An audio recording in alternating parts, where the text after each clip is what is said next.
യെരൂശലേമാർന്നോൻ ദേവാ ദയ ചെയ്തിടണമേ.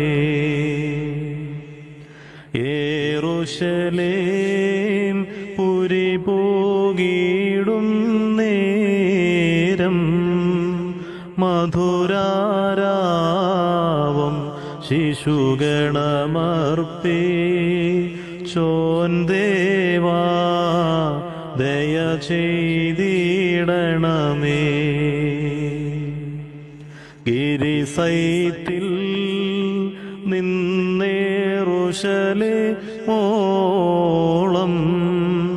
ശിശുബാലന്മാരോശാന പാടിയ ദേവാ ദയ ചെയ്തിടണമേ. ബാറക്കുമോ വിനയത്താൽ രക്ഷയെ നൽകിയ സൂനോ യുവശിശുവൃദ്ധൻ മാർ സ്തുതി ചെയ്വോനെ ദേവാ ദയ ചെയ്തിടണമേ. യെരൂശലേമേറുന്നോനേൽപ്പാൻ ബാലകരെ കല്ലുകളേന്തി ചെല്ലുവിനെന്നോതി വൃദ്ധന്മാർ കല്ലുകൾ പേറി ചെന്നു പൈതങ്ങൾ ഗിരിസൈത്തിന്മേൽ അവനെ കണ്ടപ്പോൾ കല്ലുകൾ കൈവിട്ടൊലിവിൻ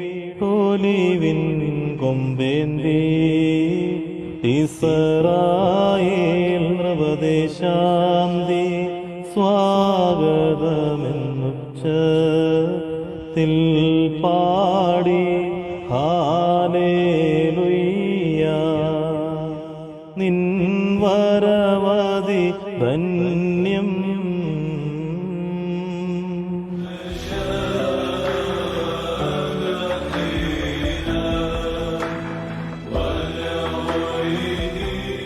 പിതാവിനും പുത്രനും പരിശുദ്ധാത്മാവിനും സ്തുതി, ആദ്യം മുതൽ എന്നും എന്നേക്കും തന്നെ. ആമീൻ. പരിശുദ്ധ സഭയുടെ ആരാധന വർഷത്തിൽ ഏറ്റവും മനോഹരമായ മർമ്മപ്രധാനമായ ദിവസങ്ങളിലൂടെയാണ് നാം കടന്നു പോകുന്നത്. ദേവാലയങ്ങളുടെ എല്ലാ അലങ്കാരങ്ങളും നിറങ്ങളും മാറ്റി ദുഃഖത്തിന്റെ കറുപ്പ് നിറം മാത്രം എല്ലായിടത്തും തിരിച്ചിരിക്കുന്നു. ഗീതങ്ങൾ അനുതാപത്തിൻ്റെതായി മാറുന്നു. എവിടെയും വികാരസാന്ദ്രമായി മാറിയിരിക്കുകയാണ്. വ്യത്യസ്തമായ ഒരു തലം.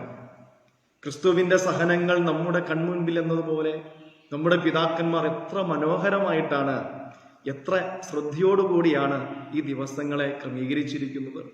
എന്നാൽ നിർഭാഗ്യമെന്ന് പറയട്ടെ, അത് കാണുവാനോ ആ ശുശ്രൂഷയിൽ സംബന്ധിക്കുവാനോ നമുക്ക് ഇന്ന് സാധിക്കുന്നില്ല.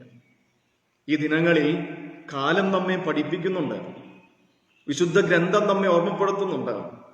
പ്രളയകാലത്ത് നോഹയും കുടുംബത്തെയും സംരക്ഷിക്കപ്പെട്ടത് അടച്ചിട്ട പെട്ടകത്തിന്റെ ഉള്ളിൽ എന്നതുപോലെ ദൂതന്മാർ അബ്രാഹാമിനെ തേടി വന്നപ്പോൾ അബ്രാഹാം തന്റെ ഭവനത്തിൽ ആയിരുന്നതുപോലെ അപ്പോസ്തലന്മാർ പരിശുദ്ധാത്മാവിനെ സ്വീകരിച്ചപ്പോൾ അവരും അടച്ചിട്ട ഭവനത്തിലായിരുന്നതുപോലെ നമ്മോട് ഇന്ന് പറഞ്ഞിരിക്കുകയാണ് അടച്ചിട്ട മുറികളിൽ ഇരിക്കുവാൻ. ഈ നോമ്പിന്റെ കാലഘട്ടം നമുക്ക് നമ്മെ തന്നെ ഒന്ന് വിനയപ്പെടുത്താം, ദൈവത്തിന്റെ വചനത്തിനായിട്ട് കാതോർക്കാം. ഇന്നത്തെ ചിന്തയ്ക്കായി തെരഞ്ഞെടുത്തിരിക്കുന്ന ദൈവത്തിന്റെ വചനം എന്ന് പറയുന്നത് ക്രിസ്തുവിന്റെ പരിമളം ആവുക എന്നുള്ളതാണ്. ക്രിസ്തുവിന്റെ പരിമളം ആവുക. പരിശുദ്ധനായ പൗലോസ്ലീഹ കൊരിന്ത്യ സഭയ്ക്ക് എഴുതിയ 2-ാം ലേഖനം 2-ാം അധ്യായം 15-ാം വാക്യം, രക്ഷിക്കപ്പെടുന്നവരുടെ ഇടയിലും ശിക്ഷിക്കപ്പെടുന്നവരുടെ ഇടയിലും ഞങ്ങൾ ദൈവത്തിന് ക്രിസ്തുവിന്റെ പരിമളമാണ്. കൊരിന്ത്യ സഭയ്ക്ക് എഴുതിയ 2-ാം ലേഖനം 2-ാം അധ്യായം 15-ാം വാക്യം, രക്ഷിക്കപ്പെടുന്നവരുടെ ഇടയിലും ശിക്ഷിക്കപ്പെടുന്നവരുടെ ഇടയിലും ഞങ്ങൾ ദൈവത്തിന് ക്രിസ്തുവിന്റെ പരിമളമാണ്. വാത്സല്യമുള്ളവരെ, വിശുദ്ധ പൗലോസ്ലീഹായെ വളരെ ശ്രേഷ്ഠമായി നാം ഓർക്കണം. കാരണം ക്രിസ്തുവിന്റെ പരിമളമാണ് ഞാനെന്ന് പറയുവാനുള്ള നിശ്ചയദാർഢ്യവും ബോധ്യവും അതെത്ര വലുതാണ്. ആർക്കാണ് പറയുവാൻ കഴിയുക? ക്രിസ്തുവിന്റെ സഹനങ്ങളിൽ പങ്കുചേർന്ന് പലപ്പോഴും മരണത്തെ തന്നെ മുന്നിൽ കണ്ട് കഷ്ടതകൾ സഹിച്ച് വേദനകൾ സഹിച്ച് മുന്നേറുന്ന പൗലോസിനെ പോലെ രക്ഷിക്കപ്പെടുന്നവരുടെ ഇടയിലും ശിക്ഷിക്കപ്പെടുന്നവരുടെ ഇടയിലും ഞങ്ങൾ പരിമളമാണെന്ന്, ക്രിസ്തുവിന്റെ സൗരഭ്യമാണെന്ന് ആർക്കാണ് പറയുവാൻ കഴിയുക? ഓരോ ക്രൈസ്തവനും വിളിക്കപ്പെടുന്നത് ക്രിസ്തുവിന്റെ സൗരഭ്യത്തിലേക്കല്ലേ? എനിക്ക് തോന്നുന്നു നമ്മുടെ ആധ്യാത്മികത പലപ്പോഴും കപട സുഗന്ധമാണെന്ന്. അപ്പനെ കബളിപ്പിക്കുന്ന കപട സുഗന്ധം. അത് വിശുദ്ധ ഗ്രന്ഥത്തിലും കാണാൻ കഴിയും. ഉൽപ്പത്തി പുസ്തകം 27-ാം അധ്യായം 27-ാം വാക്യം അതിങ്ങനെയാണ്: ഇത്തിരി വേട്ടയിറച്ചി തിന്നാൻ ആഗ്രഹം തോന്നിയ ഇസഹാക്കിന്റെ അടുക്കിലേക്ക് യാക്കോബ് യേശാവിന്റെ ഉടുപ്പും ഇട്ടുകൊണ്ട് ശബ്ദാനുകരണം നടത്തി. പഴന്തുണിക്കെട്ടുപോലെയൊരു പഴയ കട്ടിലിൽ ചുരുണ്ട് കിടക്കുന്ന അപ്പന്റെ വാർദ്ധക്യത്തെ കബളിപ്പിക്കുന്ന ഒരു ചെറുപ്പക്കാരന്റെ കഥയുണ്ട്. അവിടെ വിശ്വാസം വരാതെ ഇസഹാക്ക് പറയുന്നുണ്ട്, എന്റെ മകനെ, എനിക്കൊരു ഉമ്മതാണ്, എന്നെ ഒന്ന് ചുംബിച്ചോളൂ. അപ്പന്റെ കവിളത്ത് ഒരു ചുംബനം കൊടുക്കുമ്പോൾ യാക്കോബ് അറിയാതെ യാക്കോബിന്റെ ത്വക്കിൽ മണപ്പിക്കുന്ന ഒരു അപ്പൻ, അവന്റെ ഉടുപ്പ് മണത്തു നോക്കുന്ന ഒരു അപ്പൻ. മണം യേശയാവിൻ്റെത് തന്നെ. യാക്കോബ് വിജയിച്ചിരിക്കുന്നു. അപ്പനെ കബളിപ്പിക്കുന്ന അവസാന അധ്യായവും അടച്ചു വച്ചിരിക്കുന്നു യാക്കോബ്. പ്രിയപ്പെട്ടവരെ, കപട സുഗന്ധം കൊണ്ട് അപ്പനെ കബളിപ്പിക്കുന്ന ആത്മീയതയുടെ കാലമാണ്. കപട സുഗന്ധം കൊണ്ട് ദൈവത്തെ കബളിപ്പിക്കുന്ന ആധ്യാത്മികതയുടെ കാലമാണ്. ഇസഹാക്ക് സ്വയം പറയുന്നുണ്ട്, എന്റെ മകന്റെ മണം യേശയാവിന്റെ മണം തന്നെ. അവന് വയലിന്റെ മണമാണ്, അവന് തോട്ടത്തിന്റെ മണമാണ്. എന്നെ കേൾക്കുന്ന ദൈവത്തിന്റെ ജനമേ, സ്വർഗത്തിലെ ദൈവം നമ്മെ അനുഗ്രഹിക്കുന്നുണ്ടെങ്കിൽ സഭയെന്ന തോട്ടത്തിന്റെ മണം എനിക്കുണ്ടോ എന്ന് തമ്പുരാൻ നോക്കും. ശ്രദ്ധിക്കണമേ, സ്വർഗത്തിലെ ദൈവം നമ്മെ അനുഗ്രഹിക്കുന്നുണ്ടെങ്കിൽ സഭയെന്ന തോട്ടത്തിന്റെ മണം എനിക്കുണ്ടോ എന്ന് തമ്പുരാൻ നോക്കും. നമുക്ക് അങ്ങനെ പ്രാർത്ഥിക്കാം. എന്റെ ദൈവമേ, അപ്പനെ കബളിപ്പിക്കുന്ന കപട സുഗന്ധമായി ഉയരങ്ങളിലേക്ക് ചെല്ലുവാൻ ഇടയാകാതിരിക്കട്ടെ. ഈ അനുഗ്രഹീതമായ ചിന്താവിഷയം നമ്മെ ഇതൊക്കെ തന്നെയാണ് ഓർമ്മിപ്പിക്കുന്നത്. വയലിന്റെ മണമുണ്ടോ എന്റെ മകന്? ഇസഹാക്കിനെ പോലെ ചോദിക്കുന്ന ഒരു അപ്പൻ സ്വർഗത്തിലുമുണ്ട്. തോട്ടത്തിലെ മണമുണ്ടോ എന്റെ മകന്? പ്രിയപ്പെട്ടവരെ, അതുകൊണ്ട് ക്രിസ്തുവിന്റെ സൗരഭ്യവാസനയായി തീരുവാൻ, ക്രിസ്തുവിന്റെ പരിമളമായി തീരുവാൻ ഈ വിശുദ്ധ നോമ്പ് നമുക്കിടയാവണം. ഈ ഒരു ചിന്ത നിങ്ങൾക്കൊരു പ്രചോദനമായി മാറണം. ക്രിസ്തുവിന്റെ പരിമളമാവുക, ക്രിസ്തുവിന്റെ സൗരഭ്യമാവുക. യേശുക്രിസ്തുവിന്റെ സൗരഭ്യം വഹിക്കുന്നവരുടെ 2 പ്രത്യേകതകൾ പറഞ്ഞ് അവസാനിപ്പിക്കുവാൻ ആഗ്രഹിക്കുകയാണ്. ക്രിസ്തുവിന്റെ സൗരഭ്യം വഹിക്കുന്നവന്റെ ഒന്നാമത്തെ പ്രത്യേകത നിബന്ധനകളില്ലാത്ത സമർപ്പണം. ക്രിസ്തുവിന്റെ സൗരഭ്യം വഹിക്കുന്നവന്റെ ഒന്നാമത്തെ പ്രത്യേകത നിബന്ധനകളില്ലാത്ത സമർപ്പണം. ഒരാൾ എങ്ങനെയാണ് ക്രിസ്തുവിന്റെ പരിമളമായി മാറുക? നിബന്ധനകളില്ലാത്ത സമർപ്പണം, അല്ലെങ്കിൽ മുറിഞ്ഞു പോകാത്ത സമർപ്പണം. ആധ്യാത്മിക ജീവിതത്തിൽ 2 മാതൃകകൾ ഉണ്ടെന്ന് എനിക്ക് തോന്നാറുണ്ട്. ചെറിയ സരളമായ 2 മലയാള പദങ്ങൾ. ഒന്ന്, ഉണ്ടെങ്കിൽ. ഉണ്ടെങ്കിൽ. ഉൽപ്പത്തി പുസ്തകം 27-ാം അധ്യായം 20-ാം വാക്യം. വേദപുസ്തക ചരിത്രത്തിൽ ഏറ്റവും കുശാഗ്രബുദ്ധിയും സൂത്രശാലിയുമായ ഒരു മനുഷ്യനെ കാണാം. അവന്റെ പേര് ഞാൻ പറഞ്ഞിരുന്നു, യാക്കോബ്. യാക്കോബ് കുട്ടികളുടെ ഭാഷയിൽ പറഞ്ഞാൽ അപ്പനിട്ട് പണി കൊടുത്ത് ചേട്ടന് 8ന്റെ പണി കൊടുത്ത് നാട് വിടുന്ന ഒരു ദിവസമുണ്ട്. നിൽക്കക്കള്ളിയില്ലാതെ ഗതികേടിൽ ഒരു രാത്രിയിൽ അവൻ ഏകനായി യാത്ര ചെയ്യുകയാണ്. അമ്മാച്ചന്റെ വീട്ടിലേക്ക് പോണ വഴിയിൽ ദൈവത്തോട് ഒരു നേർച്ച നേരുന്നു. അതിങ്ങനെയാണ്: ദൈവം ഈ യാത്രയിൽ എന്നോട് കൂടെ ഇരിക്കുകയും ഞാൻ പോകുന്ന ഈ യാത്രയിൽ എന്നെ കാക്കുകയും ഭക്ഷിപ്പാൻ ആഹാരം എനിക്ക് തരികയും ധരിപ്പാൻ വസ്ത്രം നൽകുകയും ഒരു നാൾ എന്റെ അപ്പന്റെ വീട്ടിലേക്ക് മടക്കി വരുത്തുകയും ചെയ്യുമെങ്കിൽ. ശ്രദ്ധിക്കണമേ, യാക്കോബ് ദൈവത്തോട് പറഞ്ഞ കണ്ടീഷൻ ഇതാണ്: വസ്ത്രം വേണം, ഭക്ഷണം വേണം, തിരിച്ചു വരണം, എനിക്കൊന്നിനും കുറവുണ്ടാകരുത്. ഒക്കെ ഉണ്ടെങ്കിൽ അവൻ എനിക്ക് ദൈവമായിരിക്കും. ഇതൊക്കെ ഉണ്ടെങ്കിൽ ഞാനൊന്ന് കുമ്പസാരിക്കാൻ ആഗ്രഹിക്കുകയാണ്. ഞാനൊരു യാക്കോബാണ്. പ്രിയ സ്നേഹിത, താങ്കളും ഒരു യാക്കോബാണ് അല്ലേ? എത്രയോ കാര്യസാധ്യത്തിന് വേണ്ടി നിബന്ധനകൾ ഫയൽ പോലെ തമ്പുരാന്റെ മേശപ്പുറത്തേക്ക് വയ്ക്കുന്ന യാക്കോബുമാർ ഇത് കേൾക്കുന്നുണ്ട്. യാക്കോബിമാർ ഇത് കേൾക്കുന്നുണ്ട്. ശരിയല്ലേ? നമ്മുടെ നേർച്ചകൾക്ക് യാക്കോബിന്റെ പ്രാർത്ഥനയുടെ ഗന്ധമില്ലേ? നമ്മുടെ പ്രാർത്ഥനകൾക്ക് യാക്കോബിന്റെ പലായനത്തിന്റെ ഗന്ധമില്ലേ? ഉണ്ട്. നമ്മളൊക്കെ യാക്കോബുമാരാണ്. നിബന്ധനകൾ വെച്ചിട്ടുള്ള സമർപ്പണം. കപട സുഗന്ധം കൊണ്ട് അപ്പനെ കബളിപ്പിച്ച യാക്കോബിന് നിബന്ധനകൾ ഉണ്ടായിരുന്നു. അങ്ങനെയെങ്കിൽ ദൈവത്തെ നാം നിബന്ധനകളോടുകൂടെ സമീപിക്കുന്നു എങ്കിൽ, എന്നെ ശ്രദ്ധിക്കുന്നവരെ, ഞാനും താങ്കളും യാക്കോബണിഞ്ഞ കപട സുഗന്ധം പൂശിയിട്ടുണ്ട്. നിബന്ധനകൾ കൊണ്ട് സ്വർഗത്തിലെ തമ്പുരാനെ വീർപ്പ് മുട്ടിക്കുന്നുണ്ടെങ്കിൽ ഞാനും നിങ്ങളും കപട സുഗന്ധം പൂശിയിട്ടുണ്ട്. നമ്മുടെ ഈ വിശുദ്ധ നോമ്പ് വിശുദ്ധ വാരത്തിനോട് ചേർന്ന് നിൽക്കുമ്പോൾ നമ്മുടെ സമർപ്പണത്തിന്റെ ഒന്നാം കണ്ടീഷൻ ഉണ്ടെങ്കിൽ കുട്ടികളുടെ പരീക്ഷാക്കാലം കൂടിയാണിത്. കുരിശടികൾ നമ്മുടെ കുട്ടികൾ മുട്ടിന്മേൽ നിൽക്കുന്ന കാലം. നമ്മുടെ കുട്ടികൾ ആണയിട്ട് പ്രാർത്ഥിക്കുകയാണ്. അമ്മമാർ നമ്മുടെ കുഞ്ഞുങ്ങൾക്ക് വേണ്ടി ആഴമുള്ള നേർച്ചകൾ പറയുന്ന കാലം. പ്രിയ സഹോദരി, താങ്കൾ താങ്കളുടെ കുട്ടിക്ക് വേണ്ടി നിബന്ധനകൾ വെച്ചാണോ അവനെ സ്വീകരിക്കുന്നത്? അമ്മമാർ പ്രാർത്ഥിക്കും, എന്റെ കുട്ടിക്ക് ഇത്ര മാർക്ക് കിട്ടുമെങ്കിൽ. കുട്ടികളും ഇത് തന്നെയാണ് പ്രാർത്ഥിക്കുന്നത്, എനിക്ക് ഇത്രയും മാർക്ക് കിട്ടുമെങ്കിൽ. നേർച്ചകൾ എന്നത് എനിക്കും ദൈവത്തിനും ഇടയിൽ നഷ്ടപ്പെട്ടു പോകുന്ന ബന്ധത്തിന് പുനഃസ്ഥാപിക്കലുകൾ ആകണമെന്ന് പിതാക്കന്മാർ പഠിപ്പിക്കുന്നില്ലേ? അല്ലാതെ നിബന്ധനകൾ കൊണ്ട് ദൈവത്തെ വീർപ്പുമുട്ടിക്കുന്ന പ്രാർത്ഥന പായകളാവരുത്. എനിക്കും ദൈവത്തിനും ഇടയിൽ മുറിഞ്ഞുപോയ ദൈവബന്ധം പുനഃസ്ഥാപിക്കുക, അതാണ് നേർച്ചകൾ. ആധ്യാത്മിക ജീവിതത്തിൽ 2 മാതൃകകൾ. 1 ഉണ്ടെങ്കിൽ, 2 ഉണ്ടെങ്കിലും ഇല്ലെങ്കിലും. ഉണ്ടെങ്കിലും ഇല്ലെങ്കിലും. ഉദാഹരണം, ഹബക്കൂക്ക് പ്രവാചകൻ. ഏറെ സങ്കടങ്ങളിലൂടെ കടന്നുപോയൊരു മനുഷ്യൻ. ക്ഷാമത്തിന്റെ വേദനകളുടെ ഒരു കൊടിയ വേനലിൽ ഹബക്കൂക്ക് എഴുതുന്ന ഒരു പാട്ടുണ്ട്. അത് 3-ാം അധ്യായത്തിലാണ്. ജീവിതത്തിന്റെ വേദനയുടെ നെരിപ്പോടുകളിൽ, ആർത്തലയ്ക്കുന്ന സങ്കടത്തിന്റെ കൊടുങ്കാറ്റുകളിൽ ഹബക്കൂക്ക് പാടിയ ഒരു വിലാപഗാനം.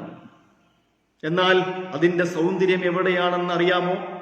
3-ാം അധ്യായത്തിലെ 17-18 വാക്യത്തിലേക്ക് വരണം. അത്തിവൃക്ഷം പൂക്കുന്നില്ല എങ്കിലും, മുന്തിരിയിൽ ഫലങ്ങളില്ലെങ്കിലും, ഒലിവ് മരത്തിൽ കായ്കൾ ഇല്ലാതായാലും, വയലുകളിൽ ധാന്യം വിളയുന്നില്ലെങ്കിലും, ആട്ടിൻകൂട്ടം ആലയിൽ അറ്റുപോയാലും, കന്നുകാലികൾ തൊഴുത്തിൽ ഇല്ലാതായാലും, ഞാൻ കർത്താവിൽ ആനന്ദിക്കും. എന്താണ് യാക്കോബ് പറഞ്ഞത്? കിട്ടണം, തിരിച്ചു വരണം, ഭക്ഷണം വേണം, വസ്ത്രം വേണം, എങ്കിൽ ഉണ്ടെങ്കിൽ.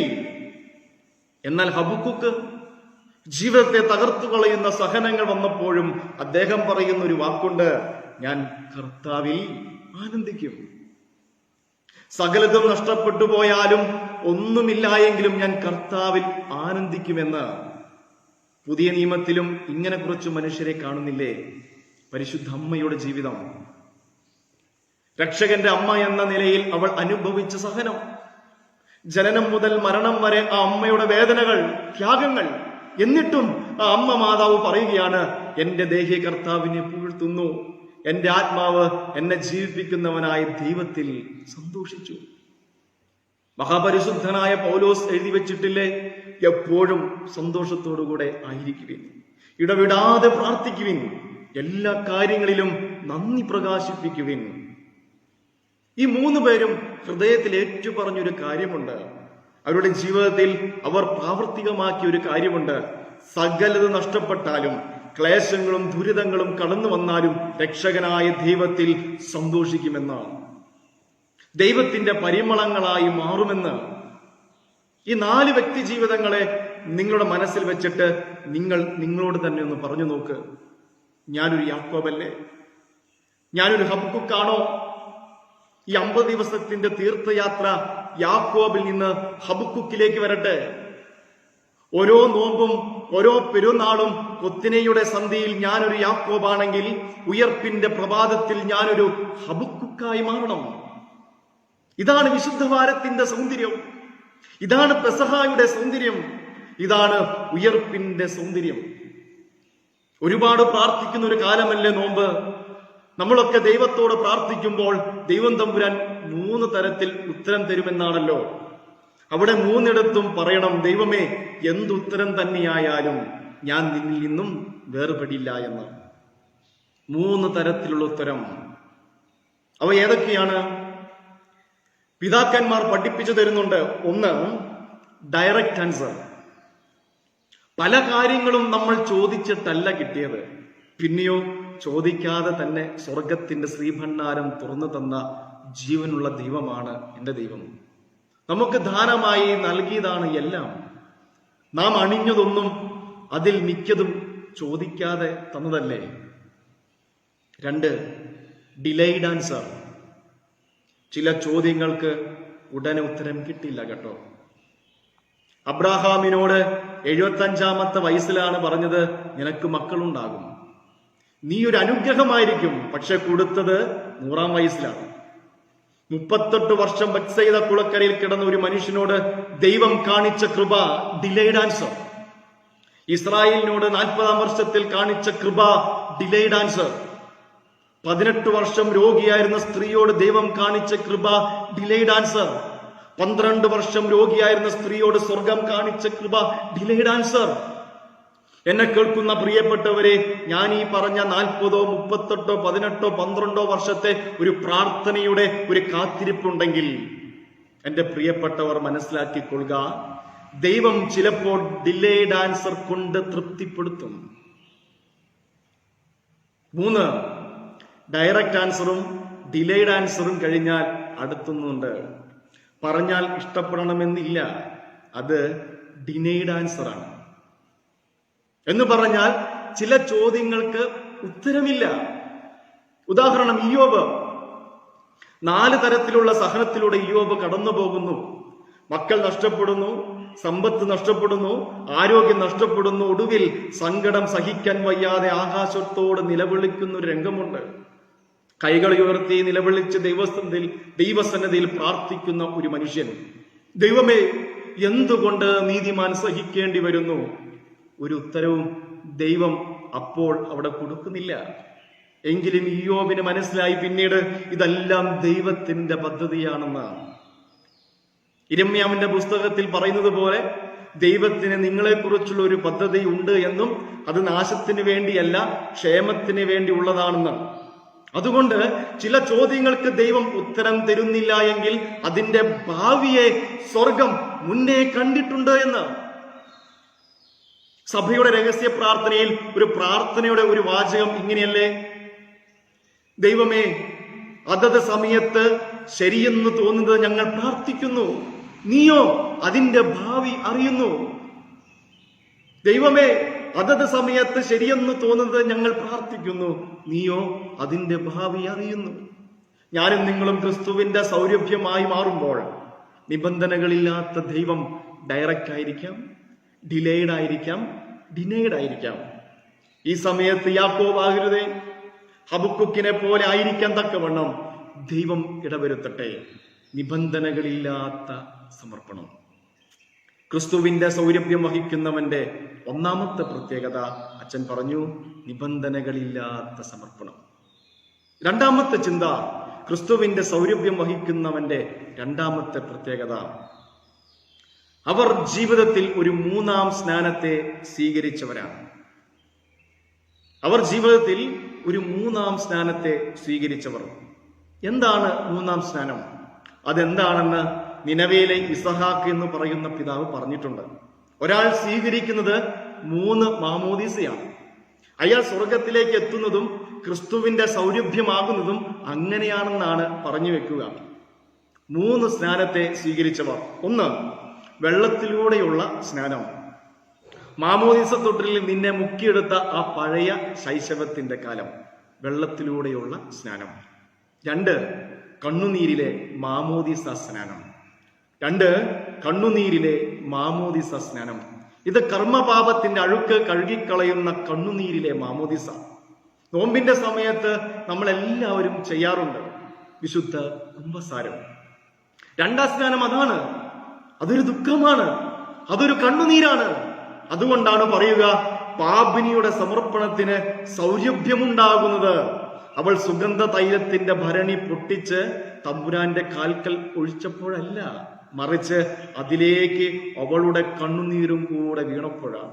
ശ്രദ്ധിക്കണമേ, പാപിനിയുടെ സമർപ്പണത്തിന് സൗരഭ്യമുണ്ടാകുന്നത് അവൾ സുഗന്ധ തൈലത്തിന്റെ ഭരണി പൊട്ടിച്ച് തമ്പുരാന്റെ കാൽക്കൽ ഒഴിച്ചപ്പോഴല്ല, മറിച്ച് അതിലേക്ക് അവളുടെ കണ്ണുനീരും കൂടെ വീണപ്പോഴാണ്.